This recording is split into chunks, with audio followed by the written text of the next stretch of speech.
Last episode में हम लोगों ने देखा था कि कुछ लोगों ने नोआ को मारने की कोशिश करी थी, पर नोआ ने उन सभी को हरा दिया। पर इसी चीज के बारे में बात करने के लिए राजा ने नोआ को बुलाया हुआ है। राजा कहते हैं कि जो असैसिन तुम्हारे ऊपर हमला कर रहे थे उन लोगों ने काफी कीमती इंफॉर्मेशन दी है। वो लोग तुम्हें किडनैप करने की कोशिश कर रहे थे, जिससे कि वो तुम्हें एक बार्गेनिंग चिप की तरह यूज कर सके। ये सुनकर नोआ भी कहता है कि उन असैसिन ने तो काफी इजीली ये बात बता दी, क्या पता कि वो लोग झूठ बोल रहे हों। ये सुनकर किंग इम्प्रेस हो जाती है और कहते हैं कि हाँ, तुम सही में काफी चालाक हो, ऐसा हो सकता है, पर चिंता मत करो, एक तरीका है जिससे कि पता लगाया जा सकता है कि वो लोग झूठ बोल रहे हैं या फिर सच। तो नोआ भी समझ जाता है कि राजा यहाँ पर टॉर्चर करने की बात कर रहे हैं। उसने टॉर्चर करवा कर इन्फॉर्मेशन निकलवाई है।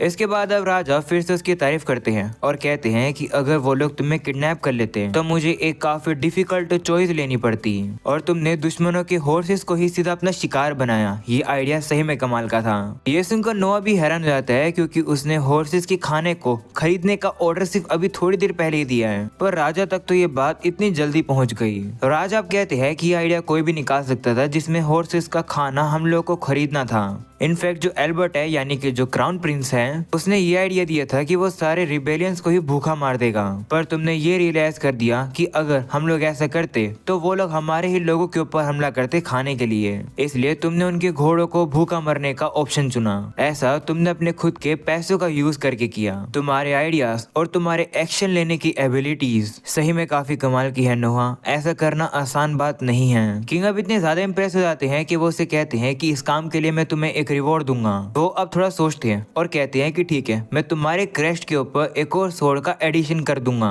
ये सुनकर तो नोआ भी हैरान हो जाता है। वो अब हमें बताने लगता है कि ये जो एम्पायर है ये वॉरियर्स का नेशन है। अगर तुम्हारे क्रेस्ट के ऊपर स्वॉर्ड लगाई जाती है जो कि वॉरियर का सिंबल होता है, ऐसा होना काफी बड़ी ऑनर की बात है। अगर कोई भी किंग की बिना परमिशन के अपने क्रेस्ट पर एडिशनल स्वॉर्ड लगा लेता है तो इसे एक क्राइम माना जाता है और उस बंदे को मार दिया जाता है। इस रिवॉर्ड के लिए नोआ अब अपने फादर का शुक्रिया करता है। अगले सीन में नोआ अब जाकर एलन से मिलता है। वो भी बताता है कि काफी अलग अलग टाइप का चारा है जिसे ट्रांसपोर्ट किया जाने वाला है, और हमें पता है कि कौन से रास्ते से वो आने वाले हैं, इसलिए सारा चारा खरीदना इतना भी डिफिकल्ट नहीं होगा। और रही बात सभी रिबेलियंस के लीडर करफून की, वो काफी बेकार बंदा है। अपने गोल को अचीव करने के लिए वो कुछ भी कर सकता है। मैं श्योर हूँ कि आपको उससे डरने की जरूरत नहीं है, पर फिर भी उससे थोड़ा सा केयरफुल रहना। तभी अचानक से वहाँ पर अब एक सर्वेंट आ जाती है जो कि नोआ को बताती है कि मेन गेट पर एक वुंडेड सोल्जर आया है जो कि आपको अर्जेंट रिपोर्ट देना चाहता है। तो नोआ भी अब उसे जाकर मिलता है। वो देखता है कि उस सोल्जर की तो काफी बुरी हालत हो चुकी है। वो बताता है कि वो अलमारिया में काम करता है और अलमारिया के अंदर विद्रोह शुरू हो गया है। मेरे सुपीरियर्स तो उनसे लड़ने वाले हैं, पर मुझे अच्छा आइडिया नहीं लगा, इसलिए मैं रिपोर्ट देने के लिए आपके पास आ गया। उसकी बातें सुनकर एलन सोचता है कि ये रिपोर्ट देने आया है, पर प्रिंस को तो इसके बारे में ऑलरेडी पता है।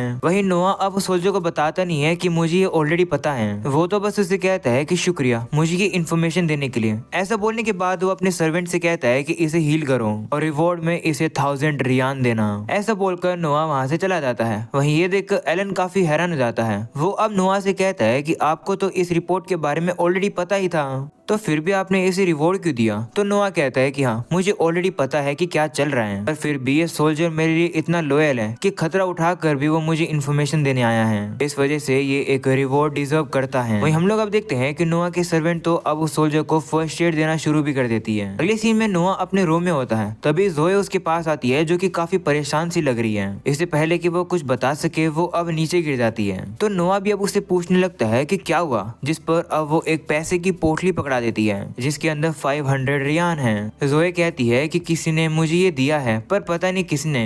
बदले में वो चाहते हैं कि मैं आपकी चाय में ये मिला दूं, इसे पीकर आपको नींद आ जाएगी। तो नोआ कहता है कि इसका मतलब जब तुम मुझे ये पिला दोगी तब तुम मुझे उन लोगों के हवाले कर दोगी। लगता है कि ये रेबेलियंस का ही काम है। वो जोए से कहता है कि लेकिन तुम मुझे ये सब क्यों बता रही हो? तो वो कहती है कि मैं आपको कभी भी धोखा नहीं दे सकती हूँ। आपने मेरी मदर की मदद करी है और मेरे विलेज को भी, पर उन लोगों ने ये भी कहा है कि अगर मैं ये काम नहीं करूंगी तो वो लोग मुझे मार देंगे। पर मुझे इससे फर्क नहीं पड़ता क्योंकि मैं आपको कभी भी धोखा नहीं दे सकती हूँ। ये सुनकर नोआ अब जाता है और अब उसे एक चेक पकड़ा देता है जिसमें अब नोआ लिखता है कि दुश्मनों ने तुम्हें 500 रियान में खरीदने की कोशिश करी, पर तुमने मुझे धोखा नहीं दिया। इसके लिए मैं तुम्हें रिवॉर्ड में 5000 रियान दे रहा हूँ। जोए भी ये सुनकर हैरान हो जाती है। वो कहती है कि मैं इतने पैसे कैसे ले सकती हूँ। तो नोआ कहता है कि नहीं, तुम्हें लेना पड़ेगा। ये सुनकर वो काफी खुश हो जाती है। इसके बाद अब नोआ अब उसे कहने लगता है कि इम्पोर्टेंट बात तो ये है कि मैं इस दवाई को पीने वाला हूँ और जब मैं सो जाऊंगा तब तुम मुझे उनके हवाले कर देना। उसके बाद मैं चाहता हूँ कि तुम भागकर जल्दी से छिप जाना। अगर तुम आसपास रहोगी तो वो लोग तुम्हें मारने का ट्राई करेंगे। तो अब जोए को भी नोआ की बात माननी पड़ती है। अगली सीन में नोआ को जैसे होश आता है वो देखता है कि वो तो बेहोश हो चुका था और उन रेबेलियंस ने उसे पकड़ा हुआ है। उसके हाथ पैरों को भी बांध दिया गया है। वहीं नोआ ने तो लेवाइथन को छिपा कर रखा हुआ था और अब वो उसे बाहर निकाल लेता है। इसके बाद वो अपनी उसी रिंग की पावर का यूज करके अपने आप को खुलवा लेता है। उठने के बाद अब नोआ को पता चलता है कि वो तो एक घोड़ा गाड़ी के अंदर है और अब वो लेवाइथन से कहता है कि मुझे मेमोरीज दिखाओ कि क्या क्या हुआ।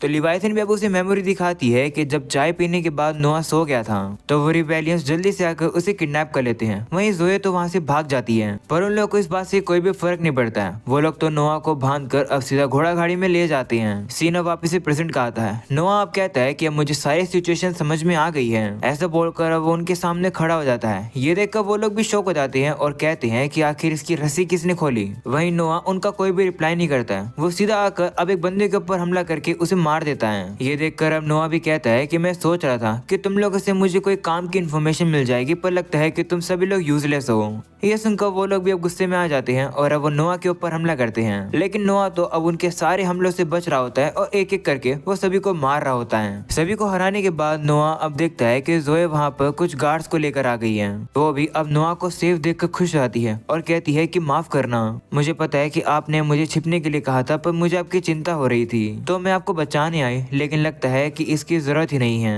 ये सुनकर अब नोआ अब इन सभी गार्ड्स के कैप्टन से कहता है कि इन सभी गुंडों को संभाल लो। तो वो भी मान जाता है और अब वो एक एक करके उन गुंडों को उठाने लगते हैं। वहीं एक गुंडे को उठाते टाइम एक तलवार नीचे गिर जाती है उसके अंदर से। तो वो गार्ड भी अब उस तलवार को उठाने ही वाला होता है। ये देखकर नोआ जल्दी से उसे रोकता है और कहता है कि उसे छूना मत। तो वो भी मान जाता है, जिसके बाद अब सभी लोग पीछे हो जाते हैं। नोआ अब फील कर पा रहा होता है कि इस डैगर के अंदर से तो एक काफी खतरनाक मियाज़मा निकल रहा है। नोआ अब सेंस कर पाता है कि इसके ऊपर तो कर्स लगा हुआ है और इसके ऊपर कर्स लगाने वाला और कोई नहीं बल्कि रिबेलियन का लीडर करफून है। नोआ के दिमाग में अब एक आइडिया आ जाता है। वो अब उस आइडिया के बारे में अब लिवाइथन को बताता है और कहता है कि तुम्हें क्या कर सकती हो, तुम जैसे मैजिक स्वॉर्ड के लिए ये करना आसान होगा, है ना। तो लिवाइथन भी अब उसे इशारा करती है कि हाँ वो तो तैयार है। तो अब नोआ भी लिवाइथन की पावर का यूज करके हमला कर देता है। वो हमला भी अब दुनिया से बाहर निकलकर काफी दूर जाता है और अब लिवाइथन का हमला अपने आप ही करफून को ढूंढ लेता है और सीधा जाकर उसको लगकर उसे मार देता है।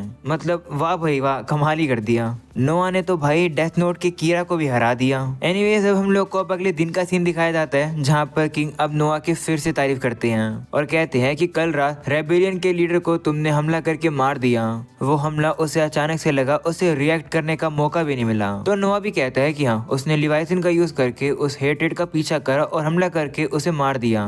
और अब क्योंकि करफून मर चुका है, इसकी वजह से अल्मारिया के जितने भी रेबेलियंस है उनके पास कोई लीडर नहीं है। तो अब हेनरी जाकर सभी लोगों को शांत करा देता है और अब इसी तरीके से ये विद्रोह रुक जाता है। अगले सीन में अब हम लोग को काउंसिल दिखाई जाती है जहाँ पर हमें पता चलता है कि जिस भी किसी ने विद्रोह किया था वो सभी लोग अरेस्ट हो चुके हैं। जहाँ मंत्री अब कहता है कि हमें बस राजा के जजमेंट की जरूरत है जो कि उनकी पनिशमेंट को डिसाइड करेंगे। तो अब राजा कहते हैं कि हॉर्सेस और कैटल को तैयार करो, हम जाकर उन सभी को मार देंगे। ये सुनकर सभी लोग कहते हैं कि हाँ ये काफी अच्छी पनिशमेंट है, पर इस डिसीजन से नोआ खुश नहीं लगता है। वो राजा के सामने आकर कहता है कि प्लीज अगर हो सके तो ऐसा मत करो, उन लोगों को पनिशमेंट मत दो। ये सुनकर राजा और बाकी के सभी लोग हैरान हो जाते हैं और सोचने लगते हैं कि आखिर ये नोआ क्या कह रहा है। राजा भी अब नोआ से कहते हैं कि आखिर तुम्हारे कहने का ये मतलब क्या है। तो नोआ कहता है कि उन लोगों को लॉ के हिसाब से पनिशमेंट मिलनी चाहिए। लॉ के अकॉर्डिंग जो विद्रोह करता है उसके लीडर को बीच में से काट दिया जाता है पनिशमेंट के तौर पर, और बाकी के उसके जितने भी सपोर्टर्स होते हैं उन्हें फांसी दे दी जाती है, और कुछ लोगों को जो पार्टिसिपेट करते हैं उनके सर को धड़ से अलग कर दिया जाता है, और आप जो पनिशमेंट उन्हें देना चाहते हो वो लॉ से अलग है। तो राजा कहते हैं कि लेकिन वो लोग ये डिजर्व करते हैं क्योंकि उन लोगों ने तुम्हारा नाम को मिट्टी में मिलाने की कोशिश करी है। तो नोआ कहता है कि हाँ मैं ये मानता हूँ, पर इसका ये मतलब नहीं है कि एम्परर यानी कि राजा इस समय पर लॉ को ब्रेक करें। पनिशमेंट भी हम लोग को लॉ के ही हिसाब से देनी चाहिए, इससे फर्क नहीं पड़ता कि इससे हमें कितना नुकसान मिला है। नोआ की यह बात सुनकर राजा फिर से इम्प्रेस हो जाते हैं और कहते हैं कि हाँ, तुम तो सही में काफी लॉजिकल बात करते हो, तुमने काफी अच्छा काम किया मेरी ये गलती को पकड़कर। राजा अब कहते हैं कि लेकिन फिर भी उन लोग को हल्की सी पनिशमेंट देना मुझे सेटिस्फाई नहीं करेगी, उनको लॉ के हिसाब से काफी खतरनाक सी पनिशमेंट देना, क्या तुम ऐसा कर पाओगे? तो नोआ भी कहता है कि हाँ बिल्कुल, मुझे कोई दिक्कत नहीं है। ये सुनकर राजा अब फर्स्ट प्राइम मिनिस्टर से कहते हैं कि शायद तुमने सारी बातें सुन ली होगी, है ना? तो वो भी कहता है कि हाँ। तो राजा कहते हैं कि ठीक है, अब इसे तुम हैंडल करोगे। तो वो भी कहता है कि ठीक है। वहीं पर वहाँ पर जितने भी लोग बैठे होते हैं वो भी अब नोआ की बात से काफी इम्प्रेस हो जाते हैं कि नोआ तो बिना डरे राजा के सामने आ गया,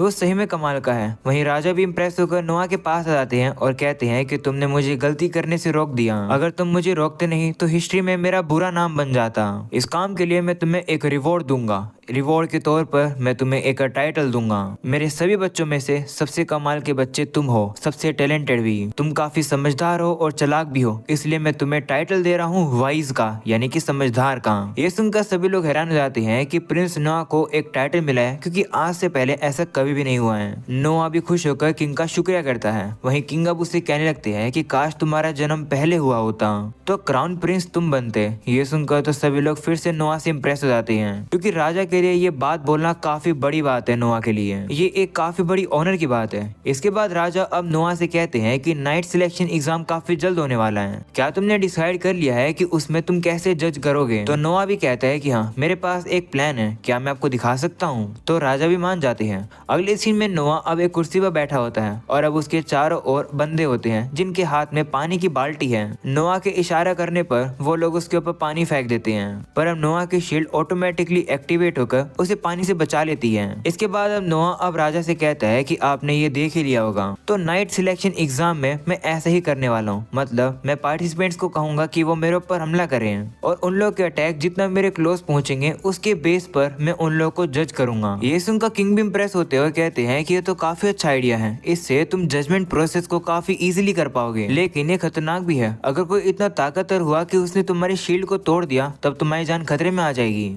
तो नोआ कहता है कि कोई दिक्कत नहीं है, मैं उसके लिए तैयार हूँ। ये सुनकर किंग फिर से इम्प्रेस हो जाते हैं और कहते हैं कि ये हुई ना, तुम मेरे ही बेटे हो, ये तुमने प्रूव कर दिया। अगले सीन में हम लोग अब राजा को देखते हैं जो कि प्राइम मिनिस्टर के साथ एक रूम में जा रहे होते हैं। प्राइम मिनिस्टर भी अब राजा से कहते हैं कि आपने नोआ से कहा था कि काश तुम्हारा जन्म पहले हुआ होता, आपको नहीं लगता इतने सारे लोगों के बीच में ये बात कहना थोड़ी ज्यादा हो गया? तो राजा भी अब कहते हैं कि इसमें कोई दिक्कत की बात नहीं है, उसने मेरी गलती को ठीक करने के साथ साथ दुश्मन के लीडर को बिना बैटलफील्ड में जाए हुए ही मार दिया।